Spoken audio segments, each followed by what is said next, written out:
This is Business Nigeria. Wherever you are watching from around the world, we're live from Nigeria's commercial capital, Lagos. Let's get into our second conversation. Now, Nigeria's operating environment is no doubt fraught with myriads of challenges disrupting the sustainability of businesses as well as the inhabiting growth of the economy. Now, these developments have contributed to create a burden of competitiveness for domestic enterprises, causing a strain on production processes, by making the economic diversification drive of the government difficult and posing a risk of vulnerability. With Nigeria's inflation hitting a 17-year high in July, economic analysts have warned that the cost of living crisis that has ensued in the wake of global supply chain disruption will not dissipate until Nigeria is able to improve local production and the forex crisis that has emerged the economy. Joining me live to make sense of all of this virtually is an investment research analyst from the ARM Securities Limited, Ayodeji Ajilore. He joins us live on Business Nigeria. Ayodeji, good to see you. Paint a picture for us, if you may, about just how the business environment is in Nigeria at this time, especially with global events such as the COVID-19 pandemic, as well as the invasion of Ukraine by Russia. Okay, good afternoon. Thank you for having me. Pretty much, especially for the first half of the year, the operating environment has become tighter, and that is on the back of so many issues like you cited. And then speaking to the specifics of how this affects the business environment, we speak to how rising cost of commodities, looking at the energy cost and, of course, cost of other inputs for the manufacturers, for instance. And then, of course, when you look at the financial services player, the banks and the insurance sector, you also see that energy costs in the bid to maintain their wide network of branches has also been eating deep into their operating position. And we must not, however, forget that what is key for most of these businesses, when I say what is key, I mean the primary aim of most of these businesses is to ensure that they return some values to their investors. Like the former speaker actually mentioned. So this is basically eating into their profitability. Cool. And seriously, it's made the environment become tighter in H1. And then, of course, the outlook doesn't look even to promote optimism as it were today. Mm.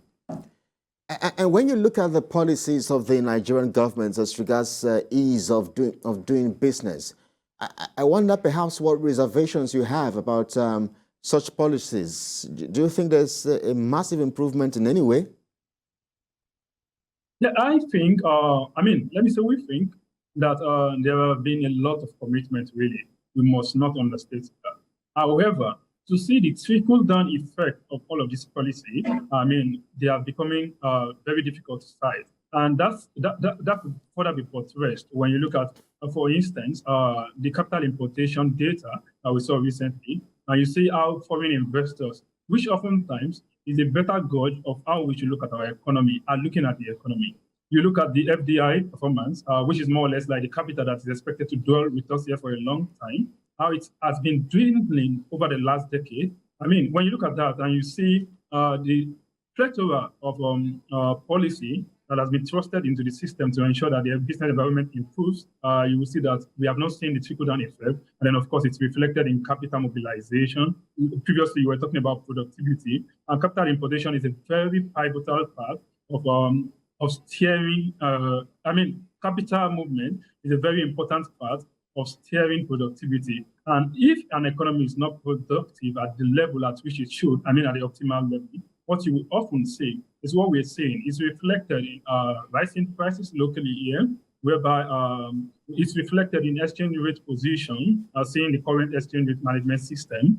It is reflected in a lot of other economic variables, let me say macroeconomic variables, as they are today in Nigeria. So pretty much, there has been a lot of commitment to ensuring that things are normalized, but we have not seen the trickle-down effect at the level at which we would expect, particularly for a growing economy like ours.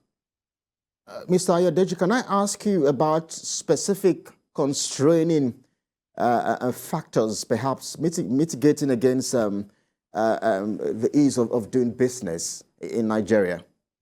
I mean, over time, empirically, we've established a lot of them, but some actually are more prominent than the others. When you speak of prominence now, I speak of insecurity in Nigeria. When we speak of prominence, we speak of the exchange rate management system. Now, people perceive that, especially people who wants to move capital in. Don't forget, we have a huge each level of people in the diaspora who perhaps should ordinarily find a growing economy like ours a very good a green field, let me put it that way, to deploy funds. But the fact is, if policy direction, which is the other one I want to point out, is not particularly clear, right, or perhaps people think it is not market reflective, so you wouldn't, in that case, expect marketably competitive capital to find their way into the economy. So overall, right, when we speak to insecurity, we speak to policy, the uncertainty that relates to that. We also speak to infrastructure deficit. Of course, we have the Infraco Fund recently set up by the federal government, which is aimed at mitigating that. But those vehicles are not expected to provide the needed solution in the short term, right? They're majorly medium to long-term focus. So pretty much, when you look at infrastructure deficits, when you look at insecurities that seem not to be resting even as we speak, and then when you look at the fact that the exchange rate management has often been something that foreign investors cite, for instance, for why they have not been deploying funds, particularly funds that would engender productivity. When I was speaking earlier, I mentioned the FDI. You will see that capital importation is very big these days on foreign portfolio inflow, for instance, which means investors are probably saying, oh, we can't play here in the long term. Let's put our money in such a way that when the need arises, we can easily just leave. So that speaks to the fact that they do not believe in the medium to long-term outlook for the economy. So pretty much, we have seen insecurity, like I mentioned. The other hand, we have seen policy uncertainties, amongst other things, and then we've seen infrastructure deficit as another. So overall, right, when you look at these three items, you will see that they have been prominent in the concern. But most recently, seeing that we're speaking to H1 2022 now, you would have noted that the first quarter of the year was more or less like a little bit the normal way we usually have it. Of course, there are protracted concerns that we have been mentioning: insecurity, issues of season, issues of around seasonality in the country, how it affects agricultural produce, cultivation, and of course, harvesting. We have also spoken about policy uncertainty. But when you look at the second quarter of the year, one of the things that came to the fore was what you cited earlier. You know, we were just recovering from COVID-19, right?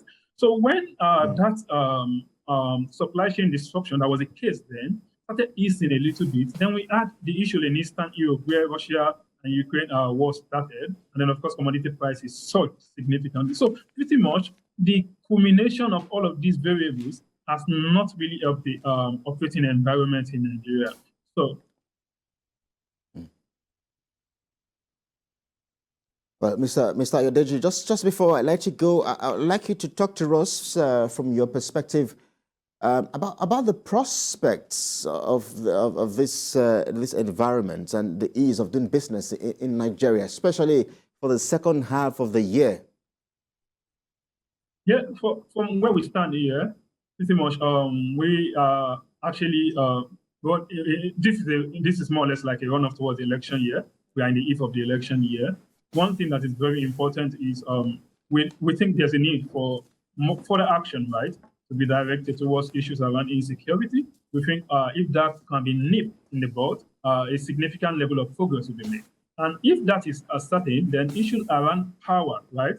We think over time, right, we've seen the present administration's commitment to ensuring that things are normalized within that area. But we have also seen recently the issues around the discourse and the likes. So we think particularly efforts there should be intensified to be able to engender results more quickly, because we think for an economy to particularly become some level of productivity, power is key.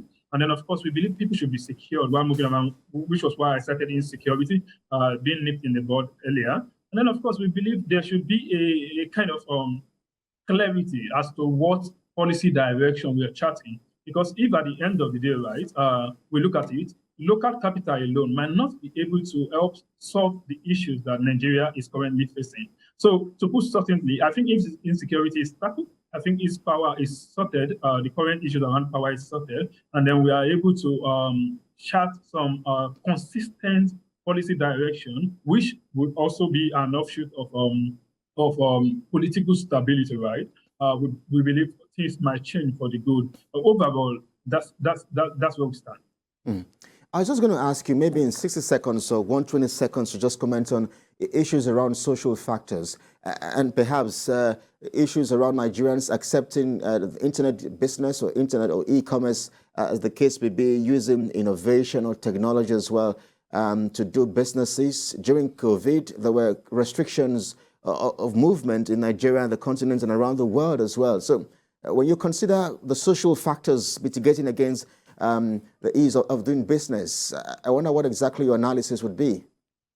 No, I mean, in the sense of what you just said, I do not think they are mitigating against. I think they are just further giving us alternative, right? If I cite insecurity for one, and then we have a system whereby there's an e-commerce business who is able to move goods to us at the comfort of our home, right? I think the risk will be reduced, right, to the distribution channel of the business involved. So overall, I think we should look at this economy, especially the online economy, as an avenue to tap into, right? We should not in any way allow misinformation, particularly to chart us away from the direction that the online economy is creating for us. So as opposed to the fact that so many people believe it is mitigating against the economy, I think it's further giving us it's giving us a further avenue, right, to post growth, decent growth in the economy. Looking most importantly at the fact that the most recent GDP data was positive, but there are still things hidden there in the underbelly when you look at the data closely that presupposes that the direction of the economy is not particularly sustainable as it were, because almost all the non-oil segment, the high attribution segment on the GDP computation method actually posted slowdown in growth. So what I'm saying in essence is anything that could further amplify this growth, we should not turn them away because perhaps we do not have a decent grasp of them as it were today. But perhaps a fine place to anchor our conversation with you. And we're looking forward, Mr. Ayodeji, to seeing a better environment and an improvement in the ease of doing business here in Nigeria. The elections are just around the corner. We hope that, and then the issues, of course, around insecurity, which you've pointed out, issues around power supply and all of that. But we hope that some of these issues can be fixed, and then Nigerians can get to do their businesses, and we see an improved economic growth. But that's a fine place to anchor our conversation. Ayodeji Ajilore, Investment Research Analyst from the ARM Securities Limited. Thank you so much for your time. Thanks for having me. Cheers.